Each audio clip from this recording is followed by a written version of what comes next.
Hello, how are you doing? If you are watching this video, this is a video I am doing for my brothers and sisters in arms. It is a free video full of its own teaching. It's not associated with anything else. If you so choose afterwards to want to find me, that's all good. I would love that to connect and talk more. But this video is going to be dropped in the group, and it's just a resource to help. And what we're talking about is how stress and PTSD basically robs our joy of life. So I'm going to just throw a short little video on that kind of gives you a little bit of who I am and why I talk about this topic.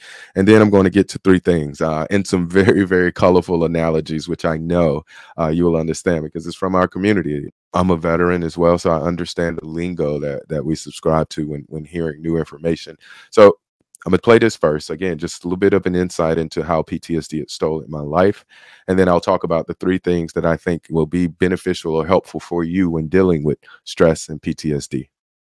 Um, but in 2015, many of the overwhelming circumstances of both my personal and professional life would collide to create the darkest days of my life.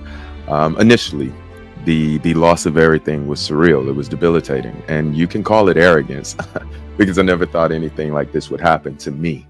Um, the heights began to basically drain me. Carrying the weight of my childhood traumas and now professional traumas, just would begin to haunt my every step, and it wasn't just affecting me mentally anymore in a way that I could hide. It was actually seeping over into my spirituality as well as my physical well-being. There were so many things wrong. I had a very extremely high alcohol intake, financial problems, relationship tensions. I was in legal matters with the military, and I just had a difficulty with transition happening in my life. And not to mention that the fall really created this shame and guilt within myself. I didn't really even want to pick my head up. So over the span of the next couple of years, I would have these intrusive thoughts and memories, these nightmares and triggers that were, ruining my life, I felt, creating this hypervigilance in me and this numbness. I mean, the adverse effects of PTSD at this point had stolen my whole life. All right, so that was the state in which I lived my life. And now I have an abundance of joy back, not to say everything is perfect, but I do enjoy living my life. So let's get to it. Those three things I talk about. The first thing I want to talk to you about when dealing with stress and PTSD is for you to remember that you are in control. So to do that, I'm going to use a famous coin. All right. So this coin is from the United States Air Force Chief of Staff Security Detail, in which I was a part of when I served, as well as getting to meet the new team who was protecting the 4-star now. This is one of their coins, so I really love it. But you'll understand the coin. I don't need to go into what the coins mean to our culture and things like that. You know that. What I want you to know, though, or what I want you to take from it is that when you're looking at one side of a coin, that's actually all you can see. And no matter what is beautiful on the other side or whatever is gloomy on the other side, when you're looking at that one side, you cannot see the other side. All right. So, what I want you to know about your stress and your PTSD is that how there's days when you do feel good and it's not as hard, and then there's days where it just seems like it's overwhelming. Well, I need you to remember that you're in control and you can actually just flip that coin. And what I mean is that if all you're seeing is an overwhelming circumstance that's happening to you, I need you to remember that you are in control. You could just flip that coin. All right. Boom. Get another view. Change up what you're doing at that moment. Get another perspective on something. Start doing something you love. Start having a conversation with somebody, but you got to flip that coin so you're not seeing that day as a horrible, overwhelming day. The next thing I want you to do is put some time between the tension. Step number 2. I once saw this ad campaign for veterans who were at the stage in their life where they felt like voluntarily ending it. And I remember the ad was about putting time in between the thought of wanting to commit suicide and the trigger, meaning put a gun safe or a gun lock on it. And I know when I first heard that, I thought it was such a brilliant ad, more so because it spoke to one thing that I learned through my own healing, and that is I don't have to trust my thoughts. What the ad points to is that if it took some time to get to the weapon, you would actually have a new thought. And maybe that thought would be something that you loved and brought back a moment of joy for you where you did not decide at that moment to currently end your life.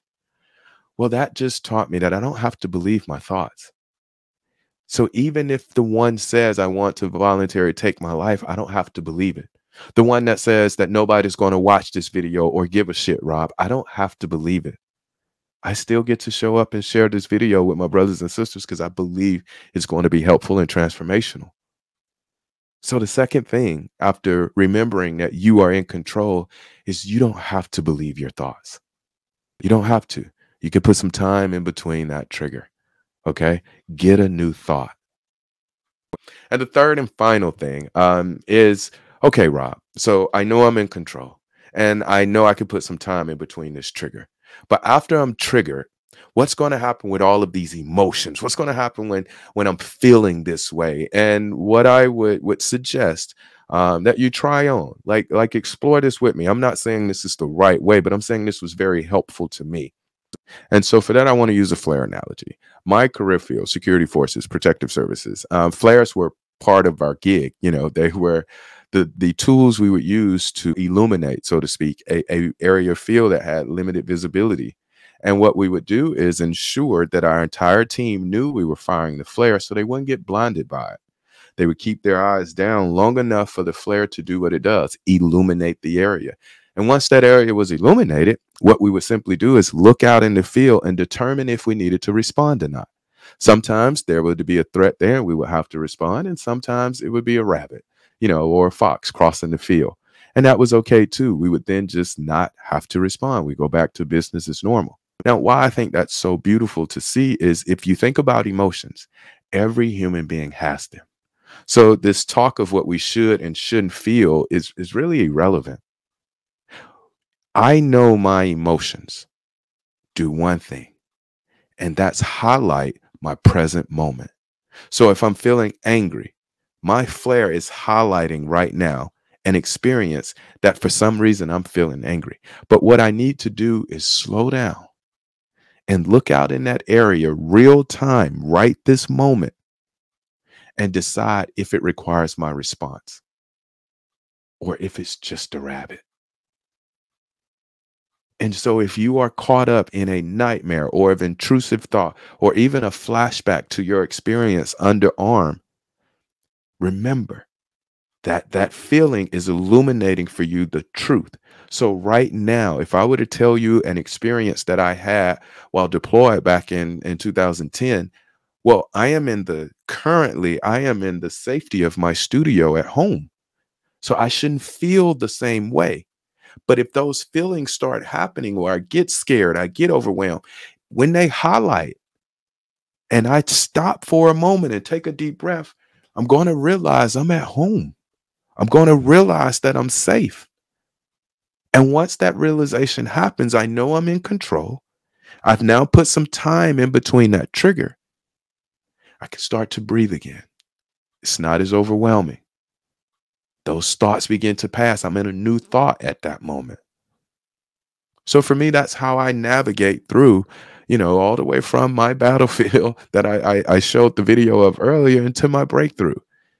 It's, you know, remembering that I'm in control by flipping the coin. If I don't like what's in front of me, I just got to change it. 2, not believing every thought that comes through my mind, putting some time between that trigger. You may think you want to voluntarily end your life. And then by the time you walk up the steps and go in that gun safe and then take the gun lock off, hopefully you have a new thought saying that you are one of the most resilient people to ever exist. And we need that here in this world. And third is what to do with all of those emotions is remembering it's just a flare.